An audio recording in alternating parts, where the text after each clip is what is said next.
City news కి స్వాగతం. ముందుగా ముఖ్యాంశాలు.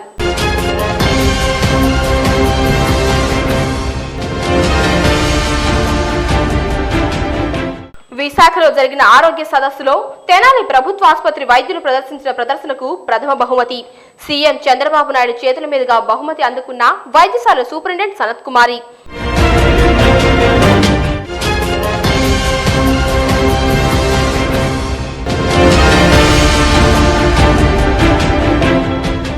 గంగానమ్మపేటలోని శ్రీ రుక్మిణి సత్యభామ సమేత శ్రీ వేణుగోపాల స్వామివారి దేవస్థానంలో నూతన జీవధ్వజస్తంభ పునః ప్రతిష్ఠ.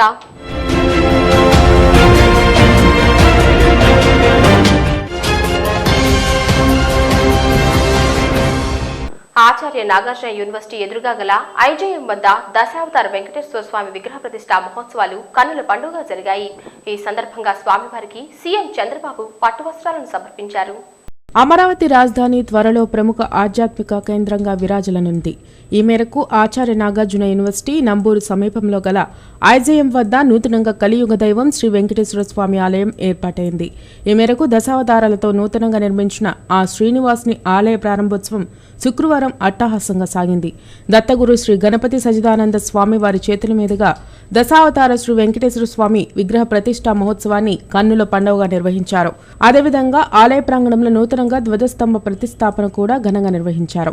వేద మంత్రోచ్చరణ, పండితుల ఆశీర్వచనం, మంగళ వాయిద్యాల నడుమ సాగిన దశావతార శ్రీ వెంకటేశ్వర స్వామి విగ్రహ ప్రతిష్ఠా మహోత్సవంలో భక్తులు విశేషంగా హాజరై కన్నులారా తిలకించారు.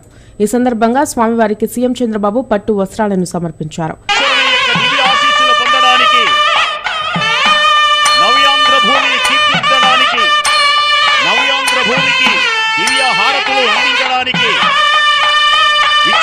ఆలయ ప్రాంగణంలోకి మన గౌరవనీయులు ముఖ్యమంత్రులు నవ్యాంధ్ర రథ సారథి వయం వై శ్రవణాయ కుర్మహే దివ్యముగా ఉండడానికి వేదవేత్తలైనటువంటి వారు వేదవిహితములైనటువంటి ఆశీస్సులు అందించి స్వామివారికి శిరస్సు మీద ఉంచి నూతన వస్త్రాలని అమ్మవారికి అయ్యవారికి లింగమనేని కుటుంబీకులు అందరూ కూడా వెంట నుండి నడయాడుకు వస్తూ ఉండగా మనోహరమైనటువంటి దృశ్యంగా ప్రకాశించే స్వామివారికి నూతన వస్త్రాలను బహూకరించే సుందరమైనటువంటి దృశ్యం స్వామివారి ఆలయ ప్రాంగణంలో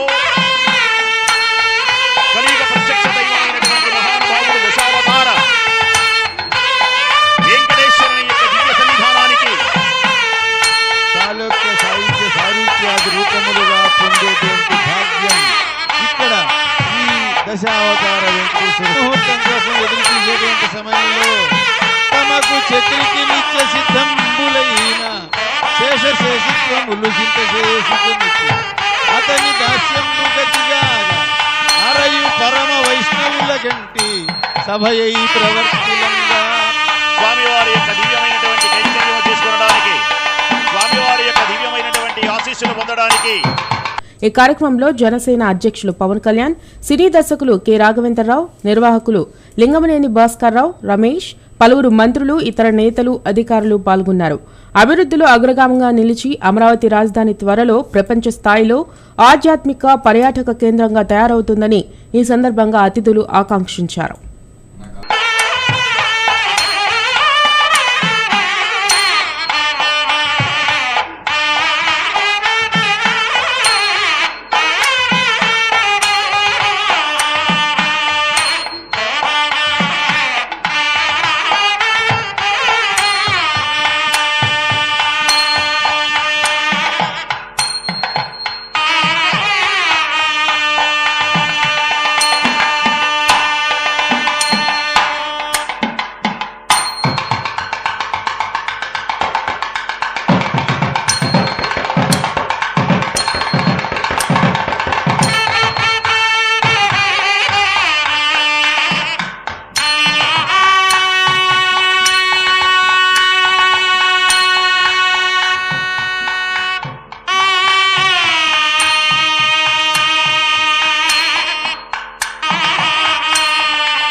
రాష్ట్ర స్థాయిలో ఇప్పటి వరకు ఎన్నడూ జరగని విధంగా వైద్య రంగంలోని DM, DH, AP VVP hospitals ఒకత్రాటిపైకి వచ్చి ఆయా ఆసుపత్రుల్లోని పలు రంగాల్లో వారు అందిస్తున్న సేవలకు సంబంధించిన ప్రతులను ప్రదర్శించే విధంగా హెల్త్ ఫెస్టివల్ ఏర్పాటు చేయడం, అందులో రాష్ట్ర స్థాయిలో తెనాలి ప్రభుత్వ వైద్యశాలకు మొదటి బహుమతి రావడం సంతోషించదగ్గ విషయం అని తెనాలి ప్రభుత్వ వైద్యశాల సూపరింటెండెంట్ డాక్టర్ సంత్ కుమారి అన్నారు.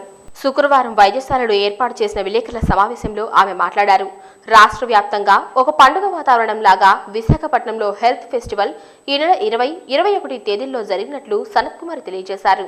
ఈ అవార్డును ముఖ్యమంత్రి చంద్రబాబు నాయుడు చేతుల మీదుగా తీసుకోవడం ఆనందంగా ఉందన్నారు.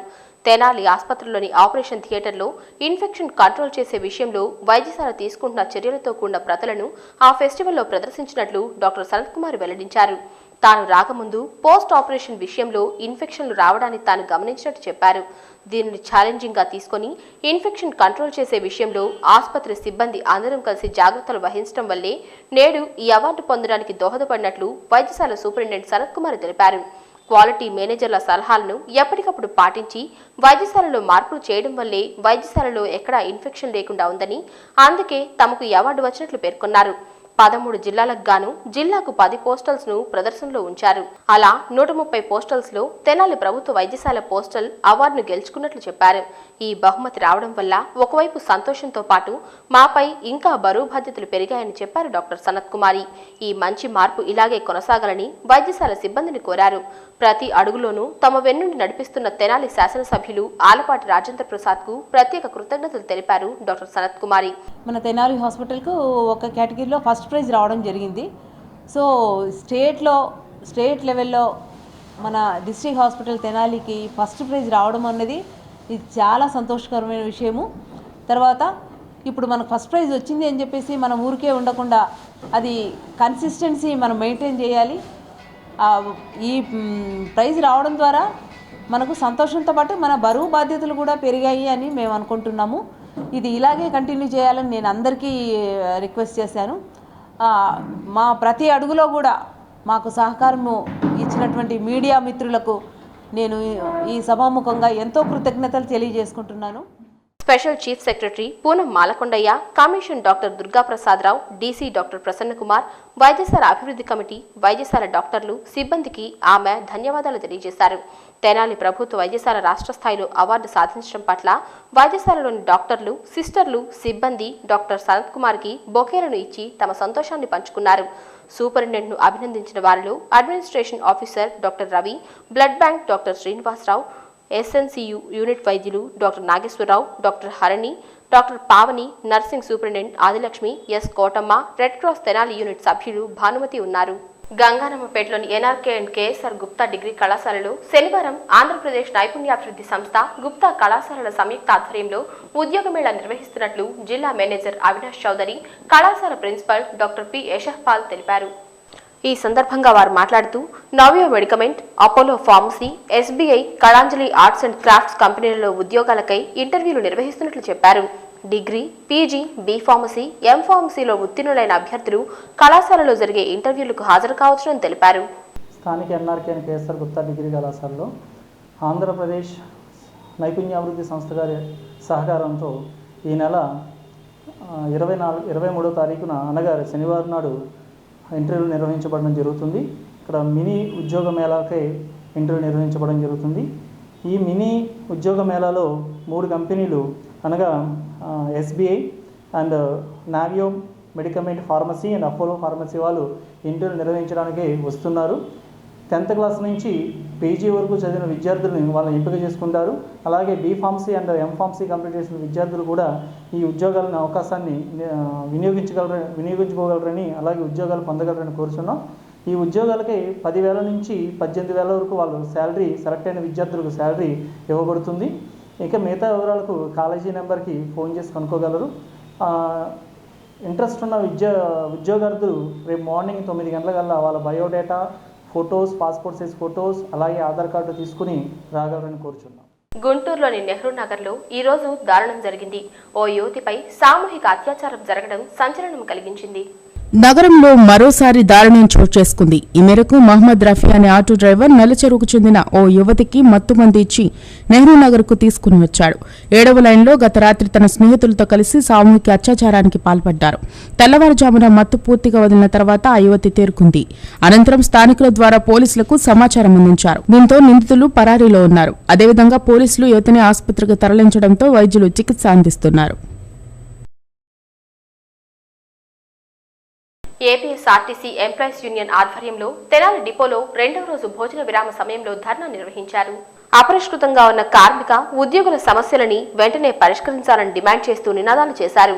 ఎంప్లాయీస్ యూనియన్ కార్యదర్శి విజయ్ కుమార్ నాయకత్వంలో ఈ ధర్నా కొనసాగింది. మెయింటెనెన్స్ ఉద్యోగులను తగ్గించేందుకు ఈ నెల 15న ఎన్ఎంయూ అంగీకారంతో ఇచ్చిన సర్క్యులర్ను రద్దు చేయాలంటూ డిమాండ్ చేశారు. కారుణ్య నియామకాలు తిరిగి చేపట్టాలని, క్లరికల్ సిబ్బందిపై పని ఒత్తిడి తగ్గించాలి అంటూ యూనియన్ నాయకులు కోరారు. ఈ కార్యక్రమంలో జోనల్ నాయకులు యలమంద, రాజేష్ ఖన్నా, జోషిబాబు, విజయలక్ష్మి, వెంకటేశ్వరమ్మ, కామేశ్వరి తదితరులు పాల్గొన్నారు. మరి రాష్ట్ర వ్యాప్తంగా 1500 మంది కార్మికులని భద్రతను పడిసే కార్యక్రమం, అసలు రిక్రూట్మెంట్ లేకుండా చేసే కార్యక్రమం చేస్తూ ఉన్నది మరి యాజమాన్యం. దానికి ఆర్టీసీ ఎంప్లాయీస్ యూనియన్ వ్యతిరేకిస్తూ ఉన్నది విధానాలని. అలాగే మరి అవుట్సోర్సింగ్ పద్ధతిలో మరి భద్రతా సిబ్బందిని కూడా మార్చేసే విధానం, వాళ్ళ భద్రతా సిబ్బందిని ఖాళీ చేసే విధానం చేయాలని చూస్తూ ఉన్నది. దాన్ని ఆర్టీసీ ఎంప్లాయీస్ యూనియన్ వ్యతిరేకిస్తూ ఉన్నది. అలాగే క్లరికల్ సిబ్బంది పని ఒత్తిడి అయిపోయింది. మరి వాళ్ళు ఉదయం వస్తే సాయంత్రం ఏ టైంకి ఇంటికి వెళ్తారో తెలియని పరిస్థితుల్లో మరి క్లరికల్ సిబ్బంది ఆఫీసుల్లో చాలా సతమతం అవుతూ ఉన్నారు, చాలా ఇబ్బందులు గురవుతున్నారు. దాన్ని కూడా మేము వ్యతిరేకిస్తూ ఉన్నాం. దాన్ని సరిచేయాలని మేనేజ్మెంట్ని కోరుతా ఉన్నాం.